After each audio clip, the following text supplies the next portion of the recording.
Você gera uma propriedade intelectual, essa propriedade vira um produto audiovisual que vão ter vários derivados: licenciamento de produtos, games, parques, peças de teatro. Então o mercado em 2020 era de 354 bilhões de dólares, o mercado mundial de animação. Em 2030 eles estão prevendo ir para 640 bilhões. Por quê? Porque nós estamos no meio de uma transição e falando em economia, é uma grande oportunidade de negócio. Os streamings estão todos querendo conteúdo, loucamente, porque eles querem cada um pegar a sua fatia. E hoje existe uma grande pulverização. Então você tem lá Disney, Netflix, HBO Max, Amazon, todo mundo querendo, fora as outras, que a gente nem chega até aqui, Hulu nos Estados Unidos e tal. Esse é o mundo, e a gente tem que se inserir.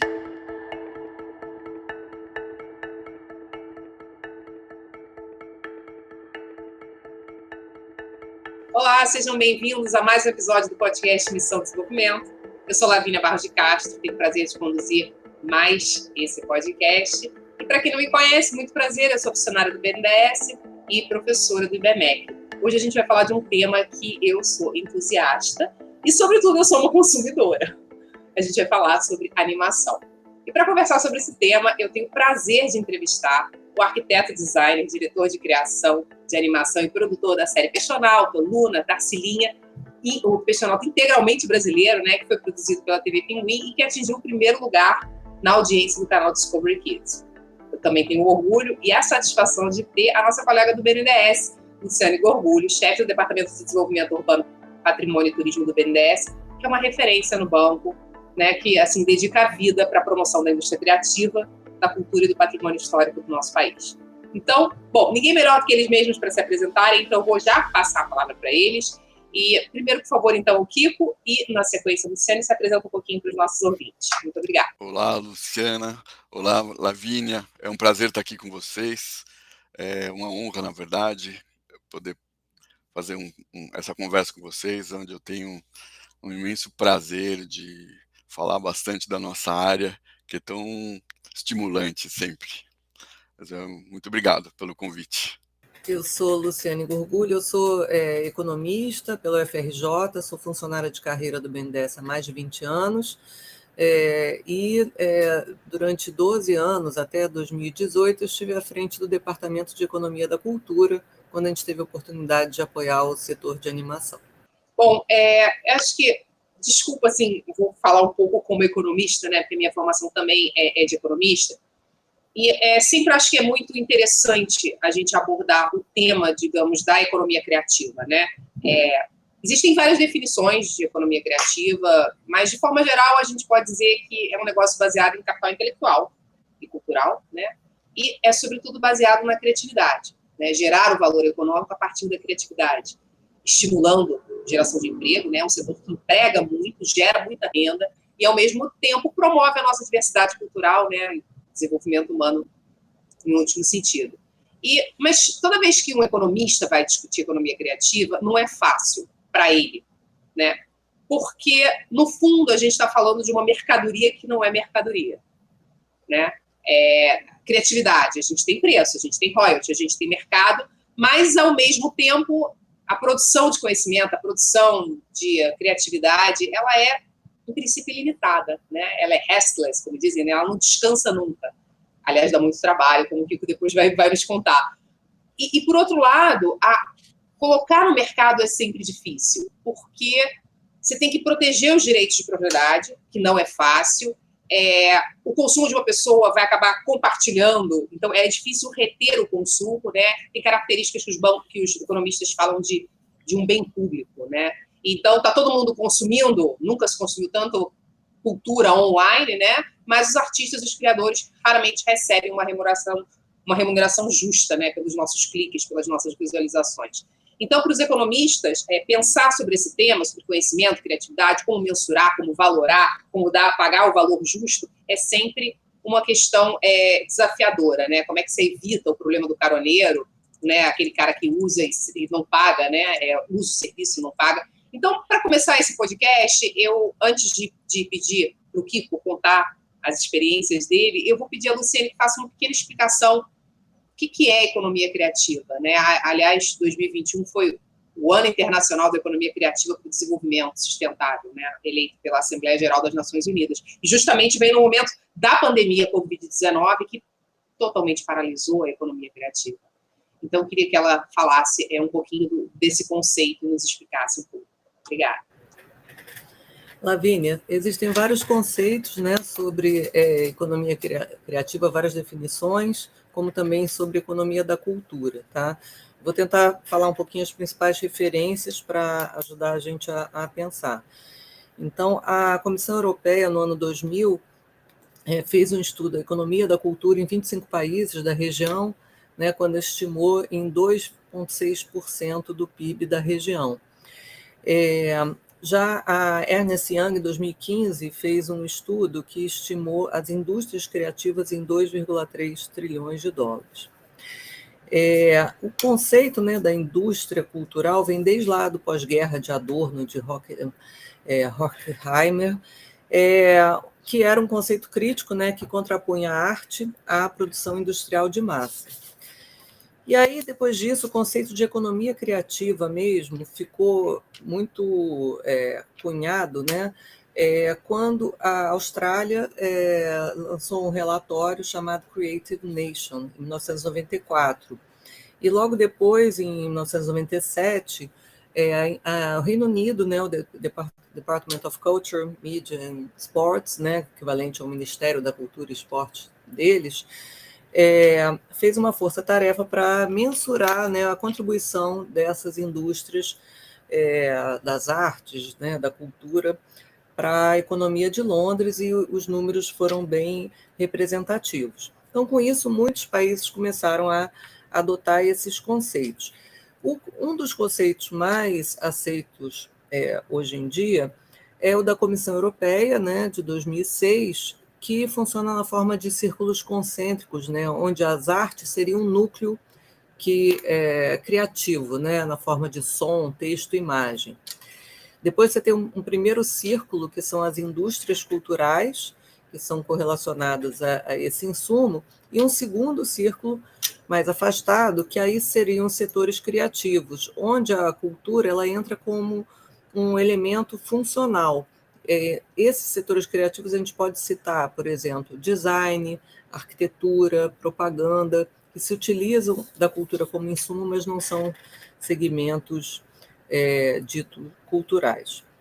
Então, assim, muito rapidamente você tem assim essas duas formas de conceituar, mas o importante é o que você falou, que são segmentos que utilizam a criatividade, que tem valores intangíveis, quase sempre, e onde você tem muito a questão da propriedade intelectual.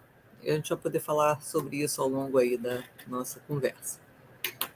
Então, maravilha. Acho importante a gente começar assim, a situar, né? Tem muitos ouvintes aqui que são alunos de economia e que, às vezes, não param para pensar sobre essas coisas. Então, é bom a gente parar. Muito interessante a sua explicação. Então, assim, vamos botando um foco, assim, passando da economia criativa mais ampla para a indústria de animação. Então, eu vou pedir um pouco para o Kiko dar, assim, um panorama geral, né? Explicar, assim, qual o tamanho do mercado de animação no mundo, quais os principais países que são produtores, como que estrutura esse mercado, qual o modelo de negócio dominante, enfim, sinta-se livre aí, né, papel das distribuidoras, para um pouco apresentar, porque isso é também, né, uma indústria, e é uma indústria grande, né, mundialmente. Então, Lavínia, na verdade é um mercado que tem bastante peculiaridades, que muitas vezes são difíceis de ser entendidas normalmente, porque não é uma economia muito corriqueira. Os modelos de negócio, como você mesmo já iniciou a sua fala, a gente não reproduz um produto. A gente não tem uma indústria que você vai lá, você tem um produto inovador que você fica replicando aquele produto e vai vendendo de um em um. Na verdade, você faz ele uma vez, você demora muito para fazer ele uma vez, e esse sucesso, você um dos intangíveis é o sucesso, se ele vai vir ou não, enfim, é o risco que você vai correr. Mas quanto mais mercados você atingir, melhor. E aí entram várias coisas interessantes da própria propriedade intelectual.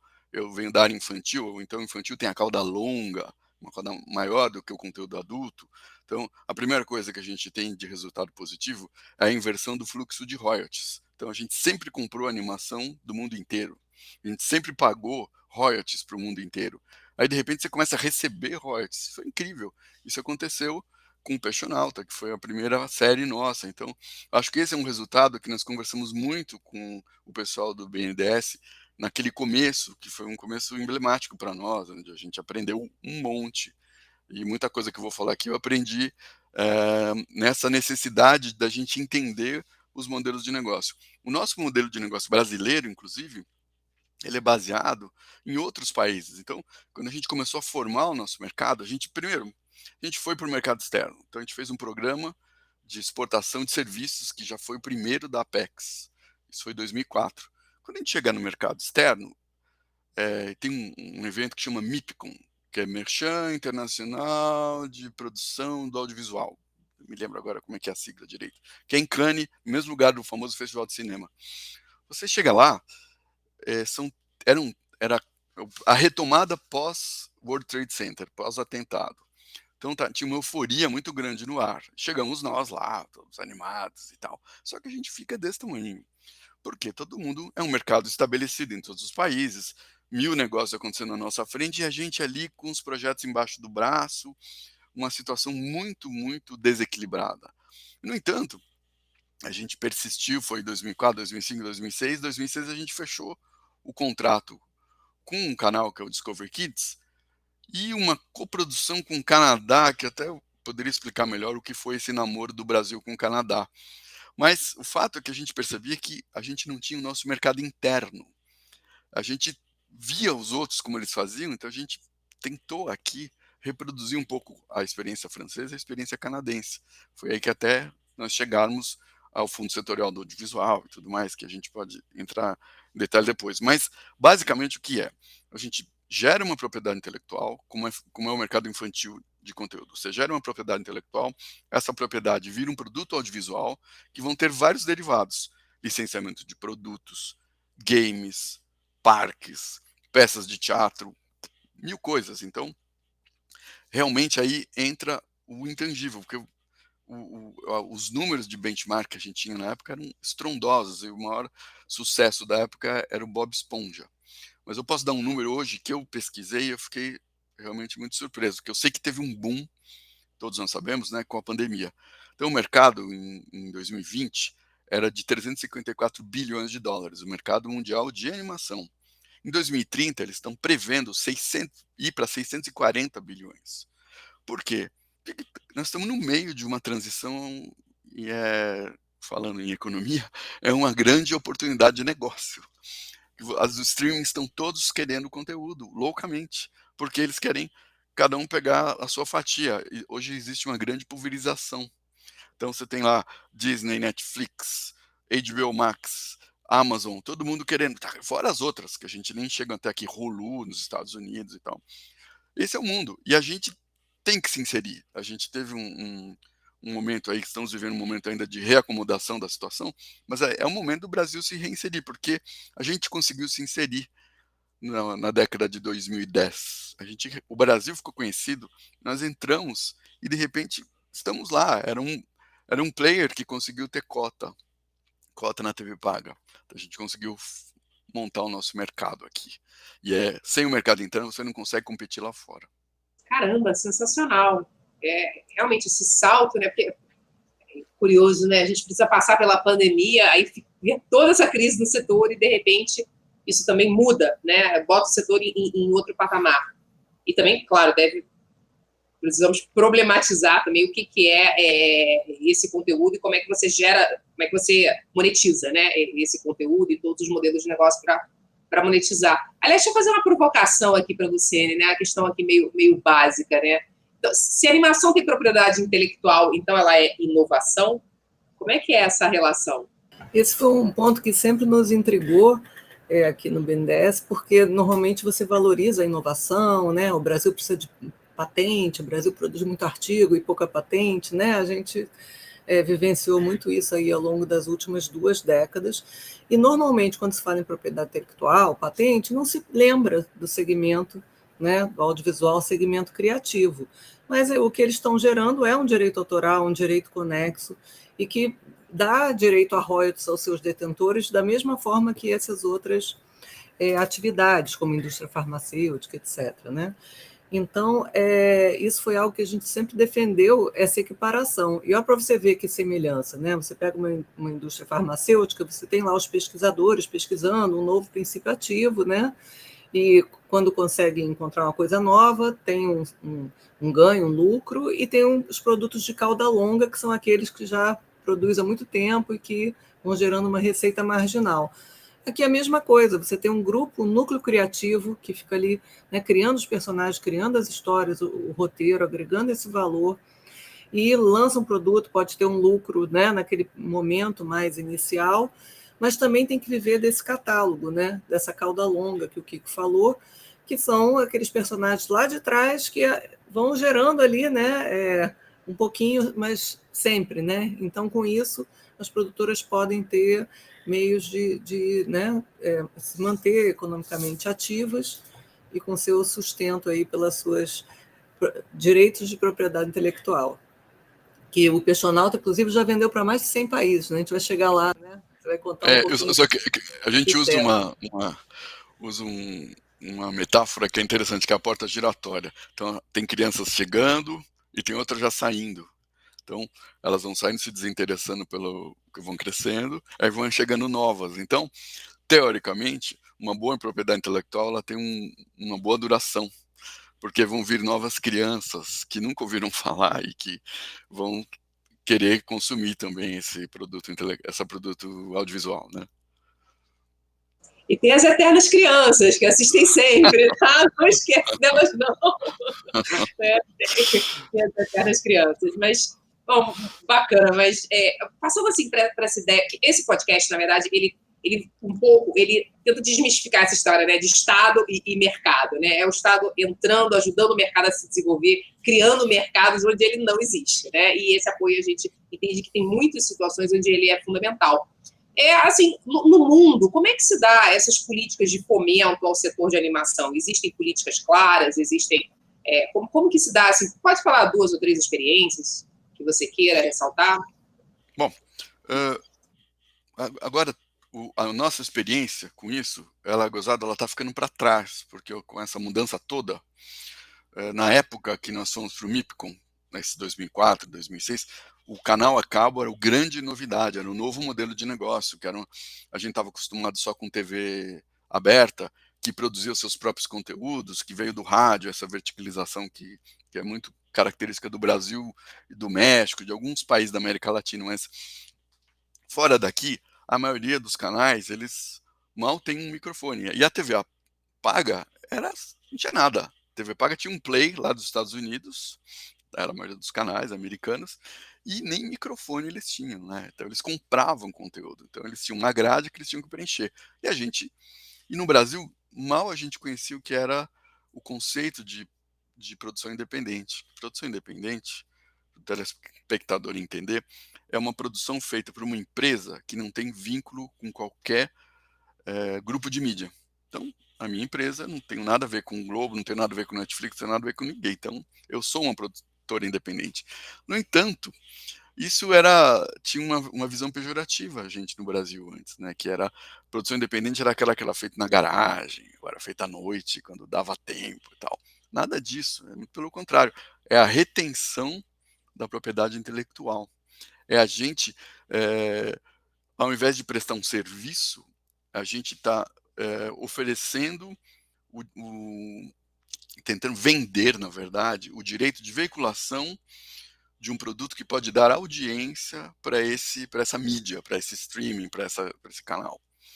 E no mundo, na época tinha a França com o CFC, que era um órgão, uma agência reguladora, em que tem um imposto que chama taxa d'habitation, que é uma taxa, que é como se fosse um IPTU, que vem escrito lá.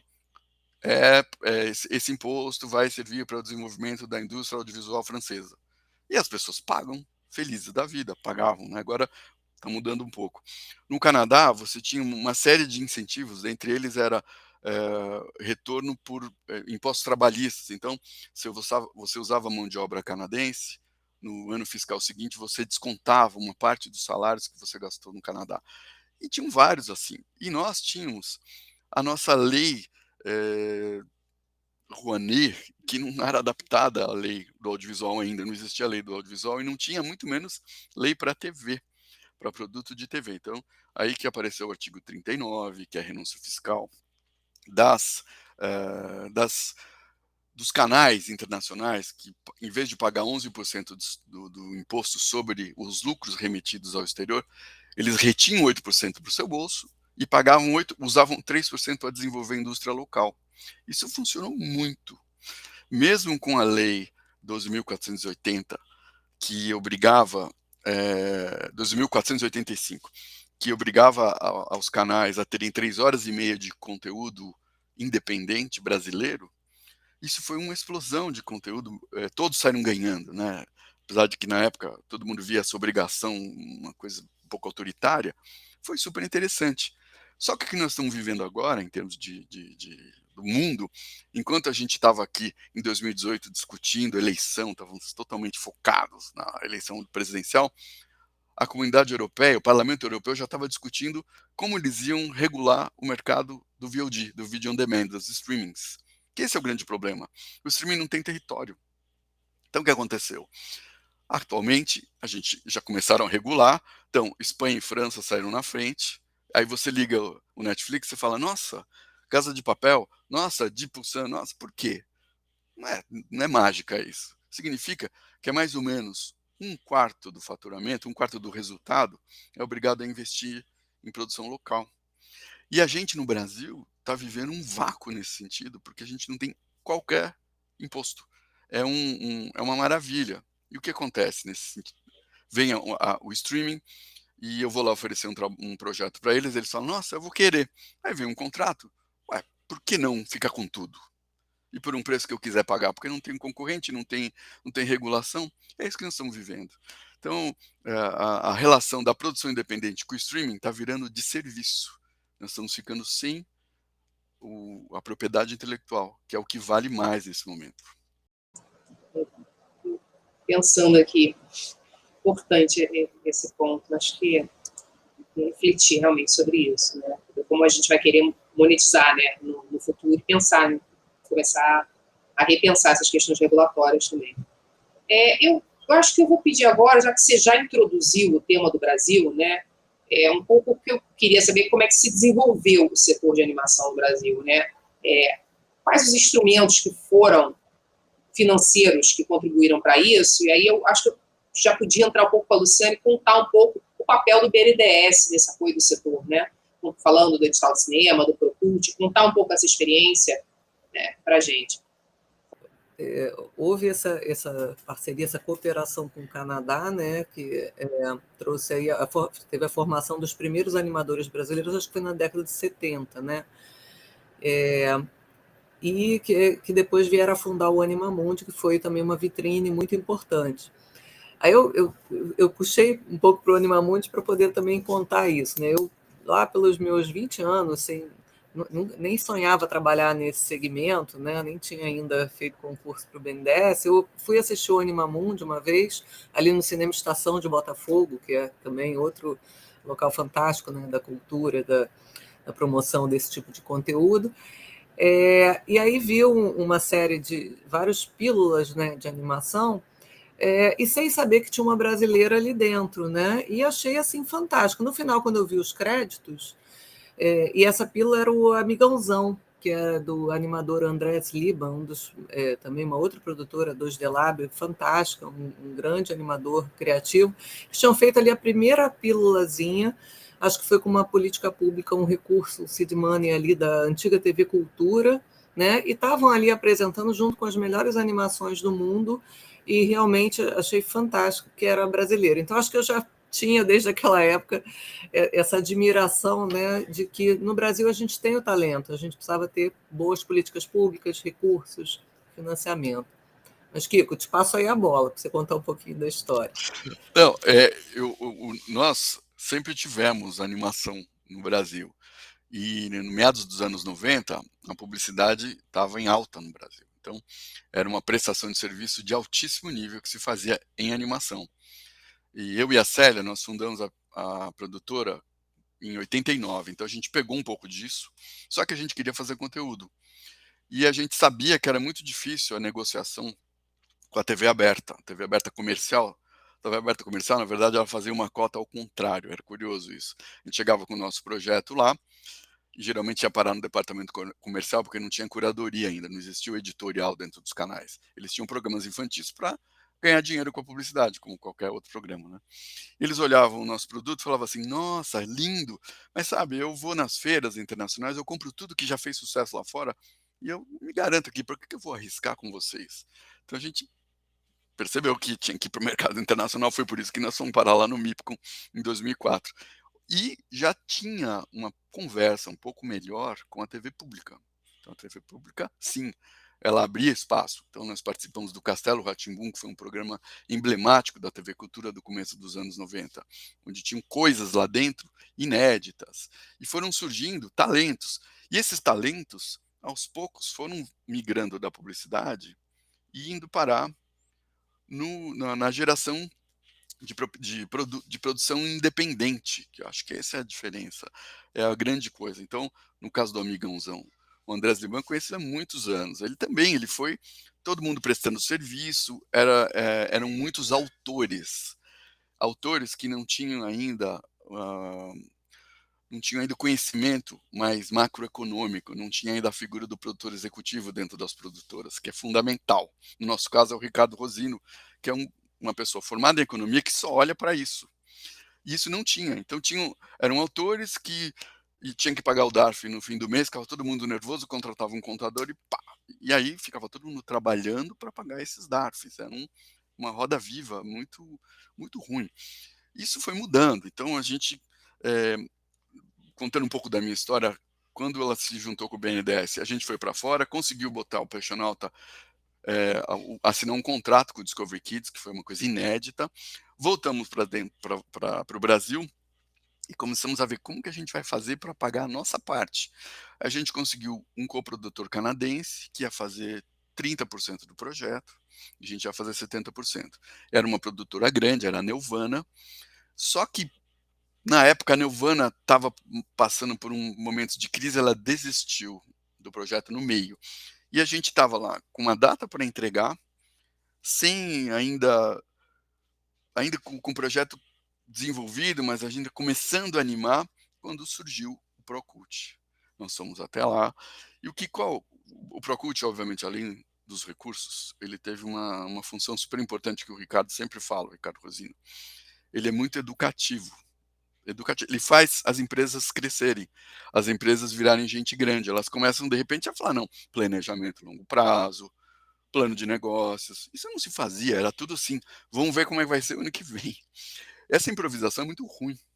É uma improvisação que enfraquecia muito o setor. Então, a partir de então, várias empresas foram passando porque para conseguir um Procult, você passa por um crivo tremendo, né?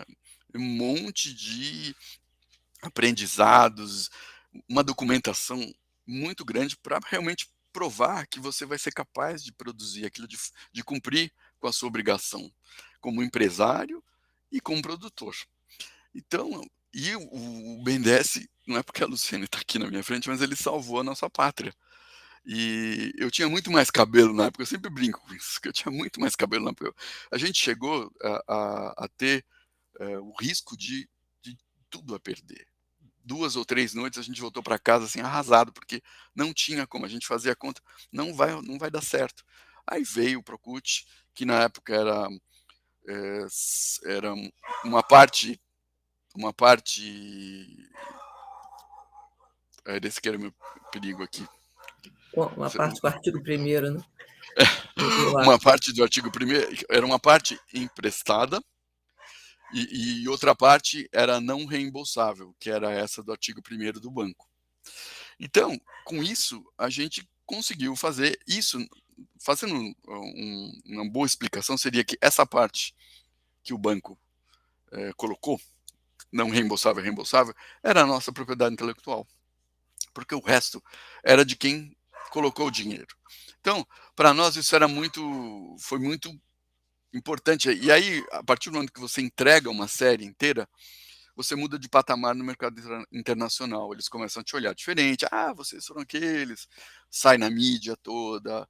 E aí teve ainda a felicidade dele ir para o ar. E o Discovery estava arriscando um pouco, apesar deles já terem entendido que o produto regional era um sucesso quase que garantido, mas eles tinham um risco no infantil ainda.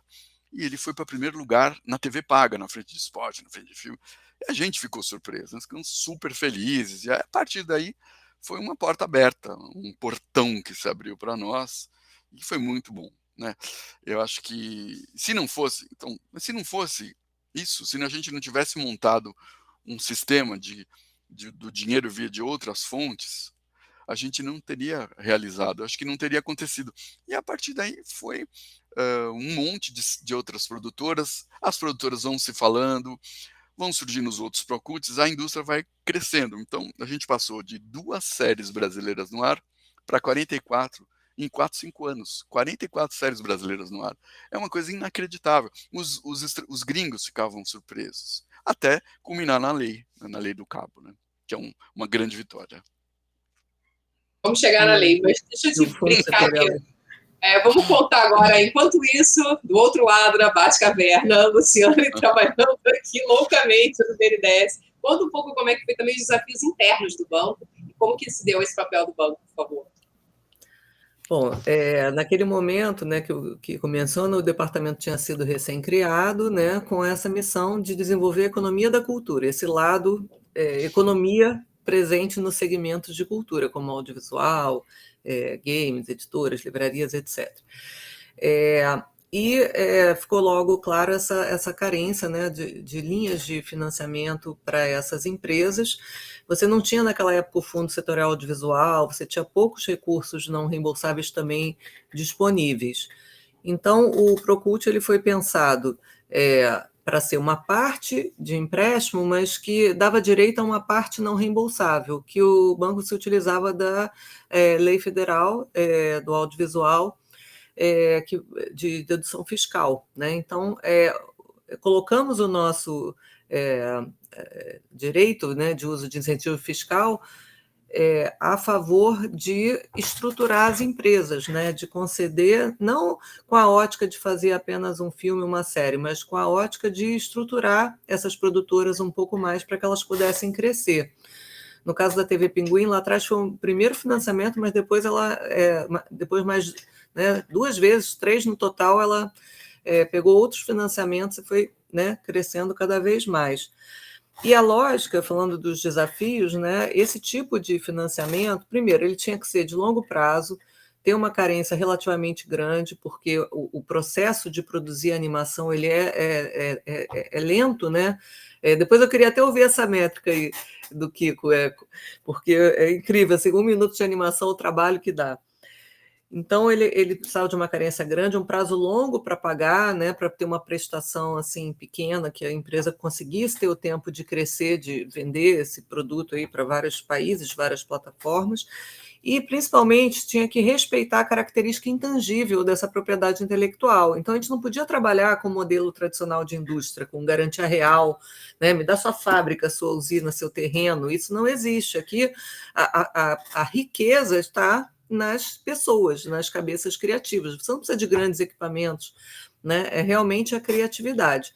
Então, ele foi um programa que ele flexibilizou a exigência de garantias reais, se adaptando, então, ao conceito de intangível.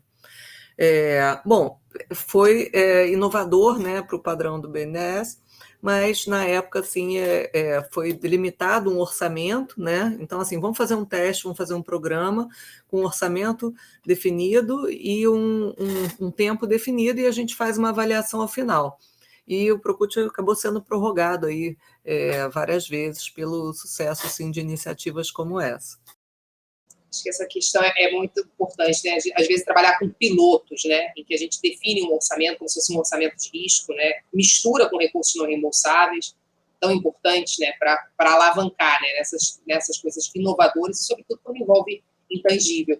fico imaginando também que devia ter resistências também, né, por parte, alguns muito animados e alguns também muito resistentes, como sempre acontece, né, nas grandes instituições. Acho que isso é uma história para se contar.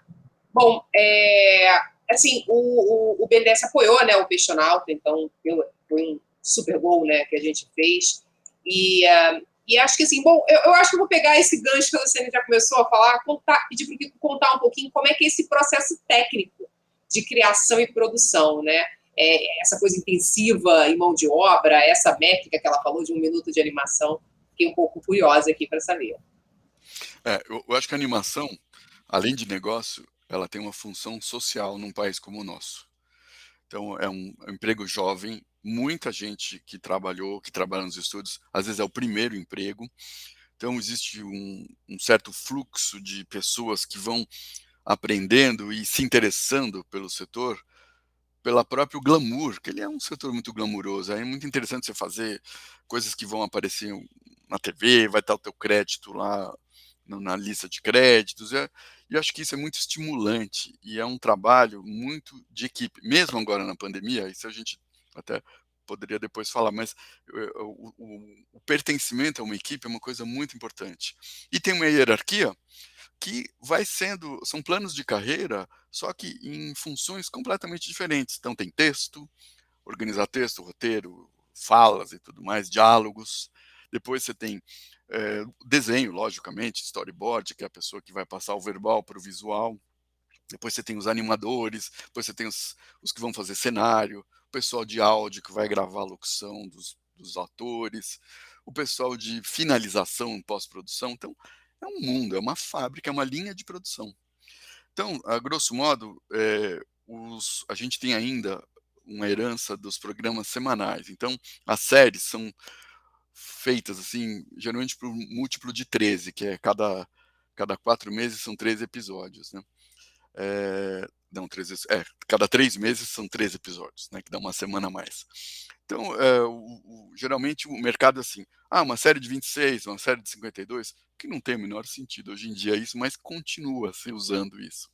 Mas em termos de número, é muita gente envolvida, são equipes nos diversos setores que eu acabei de falar. Uma série como o Peixonauta de 52 episódios, a gente estima, dentro da produtora, são 90, 100 pessoas, fora que é o pessoal de áudio, os externos, mais uns 100, então são em torno de 200 pessoas que vão ter 18 meses de trabalho, desses 8 meses para desenvolver os 26 episódios, não os 52. A gente fez o Peixonauta na época em 3 anos e meio, os 52. Mas outra coisa que é muito importante é esse crescimento profissional, que eu acho que isso que é a função social, né? E essas equipes, elas têm assim um animador bem básico, que é o intervalador, que vem um animador sênior e fala assim, olha, esse personagem vai passar daqui para lá, o braço dele vai daqui para lá. Então ele dá os quadros-chave, ou keyframes. Aí vem esse animador e coloca lá no tempo, se vai acelerar, se vai desacelerar, enfim, aí são pormenores. E cada animador, cada equipe dessa, gera em torno de 8 a 15 segundos por dia.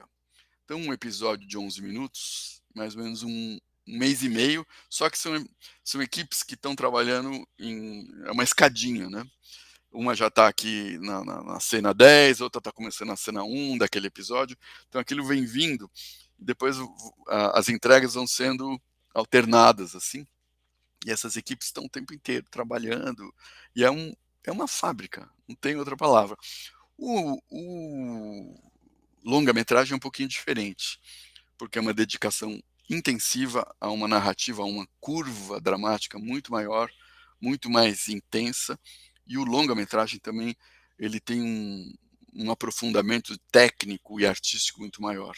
Então aí no caso do Tarsilinha, de produção mesmo, acho que foram 8 anos, né? Só que faz uma parte, volta, estuda mais um pouquinho, faz outra parte, volta, e assim vai. Financia uma parte, né? Então mas eu acho que a animação, o nosso exemplo maior é a Coreia. A Coreia, a gente viu isso crescer na nossa frente. Eles tinham lá a KOCA, que é Korea Culture Agency, que juntava governo, produtores, distribuidores, canais, e eles se juntavam, que é uma coisa bastante oriental, todo mundo se junta e toca no mesmo ritmo, e cresceram, explodiram em todos os sentidos, estão aí. Oscar e tudo mais, e sei lá, quantos por cento do PIB da Coreia agora é audiovisual. Só uma curiosidade que eu fiquei, assim, nesse processo criativo, é muito importante você ter pessoas multidisciplinares, assim, como é que dá as grandes ideias, assim, não sei se você quiser contar um caso, assim, uma história de algum desses grandes sucessos, como é que surge, né? Porque vai compondo, parece que, eu não sei se é uma pessoa só que tem um insight brilhante, ou se é realmente um time que fica ali indo e voltando num processo criativo. Eu acho que a ideia, o insight da ideia, ele é um pouco romantizado, né? Não existe esse, já sei, já começa a fazer, já sei tudo. Não é verdade, né? Ele tem os insights, então, na época sentávamos, antes da pandemia, sentávamos nós três numa mesma sala, que é muito interessante isso, porque a troca de informações é intensa. Um atende um telefone, a pessoa já fica ouvindo, já sabe do que se trata, é muito legal. Então sentava eu e a Célia de frente, e o Peixonauta foram vários, todo dia a gente vai falando, puxa, e se fizesse isso, e se fizesse aquilo, de repente, pá, ela desenhou, e se fosse um peixe com água dentro?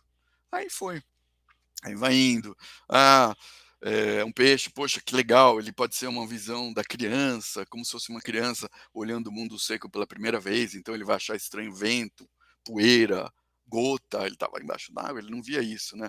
Nuvem, pode ser super interessante. Até ele virar um agente secreto que falava de sustentabilidade, foi um processo, mas ele surgiu como tinha o Estado de São Paulo, que é um jornal aqui de São Paulo, que era maior na época, tinha um Estadinho, e a gente fez um acordo com eles, editava a internet do Estadinho. E lá dentro tinha um canal que chamava Peixonauta. E era um videogamezinho que ele começou a ser ele catava plástico, ele catava coisas, e a partir daí ele virou o que virou. Então, e aí, voltando ao que você falou, quanto mais em equipe é essa ideia, lógico, tem uma direção nossa, melhor. Então, existe a famosa sala de roteiristas, que é uma das coisas mais legais da nossa área, que é o momento que sentávamos todos juntos e começávamos a discutir ideias, as mais malucas, até chegar, e sempre a troca intensa é muito mais rica do que a gente ficar sozinho tentando ter uma ideia, né? Fantástico. Eu vou voltar um pouco aqui agora para a ideia de escala, né? De como ganhar escala. Foi muito impressionante isso que você falou, de que de repente virou 44, né? Esse ganho de escala. E de repente um pouco perguntar para você o que assim, você mencionou o modelo coreano, né? Essa sinergia que existe ali na Coreia, todos atuando numa mesma direção, mas a gente também pensa, às vezes, num modelo tipo blockbuster, né? Assim, o que seria necessário para o Brasil ter um blockbuster de animação, assim, dar um boom, assim, nessa indústria, na sua opinião? Bom, primeira coisa são os orçamentos, né? Então, você vê um orçamento de um longa, que isso está tudo na Ancine, não é nenhum segredo. O Tarsilinha, que a gente acabou de lançar, tem um orçamento de 7 milhões de reais, que dá 1,5 milhão de dólares. E os orçamentos da Pixar dá em torno de uma média de 180 milhões de dólares. Então, é uma diferença absurda. E a gente, como um país mais periférico, a gente vai tentando conseguir produzir. E a gente se tem uma vantagem aqui, é a multidisciplinaridade dessas pessoas. São pessoas que fazem um pouco de tudo. Então, para quem já trabalhou com França ou com Estados Unidos, então, tô com um probleminha aqui no áudio, você pode me ajudar aqui? A pessoa fala, não, eu sou animador. Essa parte eu não mexo mesmo porque o sindicato não permite e tal. É assim, aqui não, todo mundo sabe tudo, a gente sempre foi assim. Eu costumo dizer que em 2010 a gente teve um almoço num evento internacional e era a crise mundial e estávamos lá franceses, ingleses, canadenses, todos assim, olhando, tinha a capa do Times de Londres com como se fosse Londres bombardeada novamente, né? E eu olhei para um argentino e falei assim, puxa, acho que a gente vai abrir um curso de crises, porque a gente sabe se virar. Então, essa das poucas vantagens que nós temos é que a gente se vira. vem a adversidade, a gente se vira. E coprodução internacional é um exercício que você percebe isso, porque o coprodutor de um país em ordem, qualquer problema ele treme. E a gente, mais um problema para nós aqui, para a gente resolver. Acho que isso é um dado fundamental, que a gente teria que tirar vantagem disso. Mas, voltando, como seria? O Blockbuster não tem fórmula, né? Por mais pesquisa que a gente faça, a gente não sabe.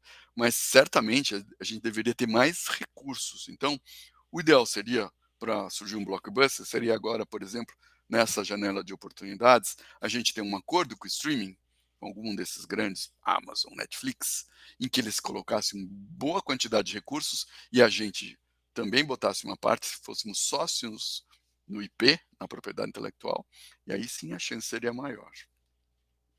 Puxa vida, a gente já está com 47 minutos e eu estou ficando um pouco preocupada. Mas você não quer complementar um pouco esse ponto? Por favor. Não, perfeito. Acho importante falar que ao longo desses anos no Brasil tiveram boas políticas públicas, né?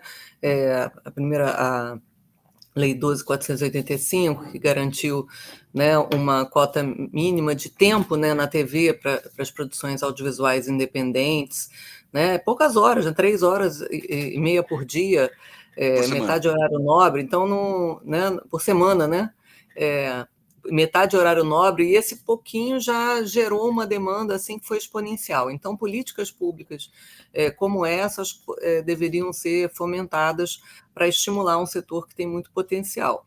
A outra questão foi a criação do Fundo Setorial Audiovisual, que é uma condecine cobrada, né, uma arrecadação cobrada do próprio setor, todos os elos dessa cadeia, e que reverte para o setor. E o Fundo Setorial Audiovisual pode ser um funding, né, muito potente para o financiamento dessas produções, compartilhando o risco com o produtor e respeitando a propriedade intelectual, né? Isso é a palavra-chave né, desse jogo. E o Fundo Setorial Audiovisual, como todas as políticas públicas, precisam de uma estabilidade e previsibilidade. Você não consegue construir uma indústria e fazer com que isso vá sempre crescendo se você um ano tem um recurso, outro ano não tem, você não sabe como vai ser aplicado, os agentes econômicos não conseguem se organizar.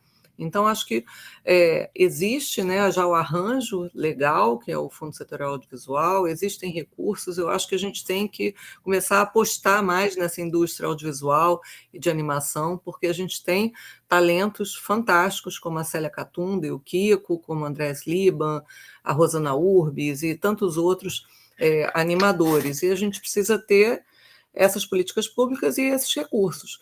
O crédito, o Procult, as linhas de crédito, tudo isso é complementar, né, e teve o seu papel nesse arranjo como um todo, mas você precisa realmente ter um seed money, um grant mesmo, para essa criação inicial, né, que a produtora não tenha que devolver o recurso, né, ou ceder propriedade intelectual.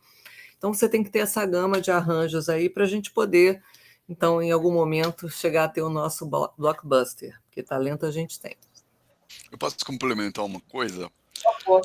O seed money, para mim, ele é emblemático, porque a gente sempre trabalhou sem seed money, e eu como arquiteto posso falar que eu não projeto mais, mas é como se pedissem para eu construir uma casa, fazer um projeto de uma casa, eu construo um quarto, construo de parede. Aí o cliente vai lá e olha, gostei, então eu vou comprar, entendeu? É como se fosse isso. Então eu teria que, você trabalha muito para ter o objeto de venda, e o seed money é isso. A gente, com o seed money, você se organiza melhor e aumenta as chances de sucesso do projeto. Poxa, muito bacana. Agora, você falou um pouco do seed money, que é, digamos assim, o início da cadeia produtiva, né, para começar ali. E quando já tem o produto pronto, como é que é esse business do licenciamento? Então, se eu tenho a propriedade intelectual e eu tenho certeza de, como proprietário, como criador, eu vou cuidar melhor daquela propriedade do que qualquer outro, a primeira coisa que eu vou fazer é manter a marca viva, né? Então, a gente costuma brincar que na produtora tem o futuro, que são os projetos, o presente, que é a produção, e o passado, que é o gerenciamento das marcas que já foram colocadas no ar. Então, ou você vai atrás de uma agência de licenciamento, que ela vai cuidar da marca para você, ou, no nosso caso, a gente tem algumas marcas e começou a fazer sentido a gente ter a nossa agência interna de licenciamento. Então, a gente tem uma equipe que cuida. Então, ela vai falando com a indústria, vai participando dos eventos setoriais, vai falando com o streaming, vai falando com YouTube, com plataformas, vamos gerando subprodutos, às vezes audiovisuais, para manter a marca viva, a marca conhecida.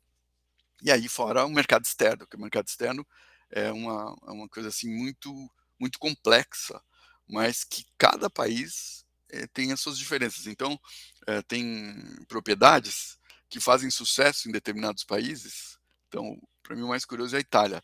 Toda a nossa latinidade faz muito sucesso na Itália, mas não faz na França, muito menos no Reino Unido, né? É curioso isso. Quando fala de humor, então, aí humor dá uma tese de doutorado, né? Então, eu acho que o gerenciamento ele tem que ter muita organização, tem que ter investimento em mídia, que eu acho que isso é uma coisa que a gente não está acostumado aqui no Brasil.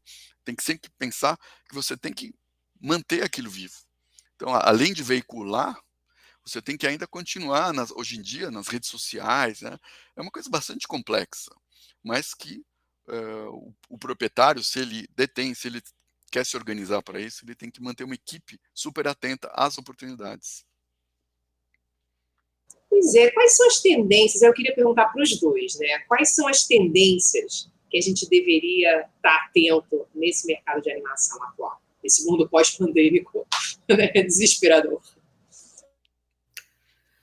Bom, eu vou começar dando meu pitaco aqui, né? O Kiko é que é o especialista aí. Vou puxar para um lado mais da questão cultural brasileira, né?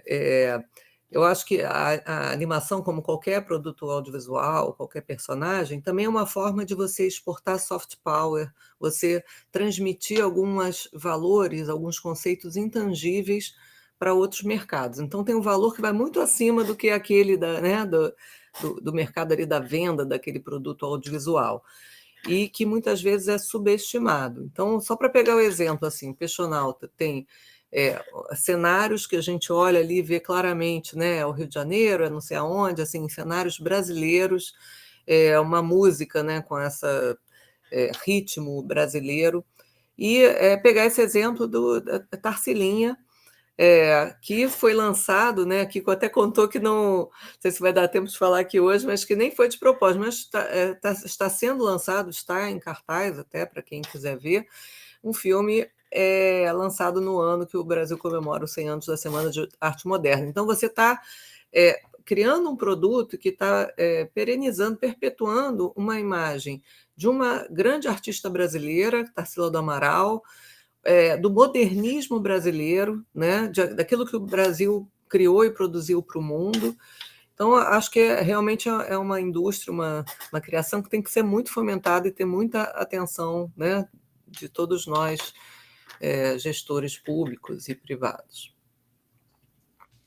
Olha, eu gostaria só de falar uma coisa, um resultado que a animação brasileira teve também, que a gente não comentou aqui, que foi o festival mais importante do mundo de animação, é o Festival de Annecy, que ocorre todo verão na França, numa cidade belíssima nos Alpes franceses, na Savoia.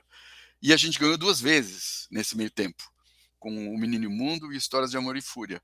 E aí ficou todo mundo assim, mas quem são esses caras aí que estão ganhando o festival? É um festival super, super rígido.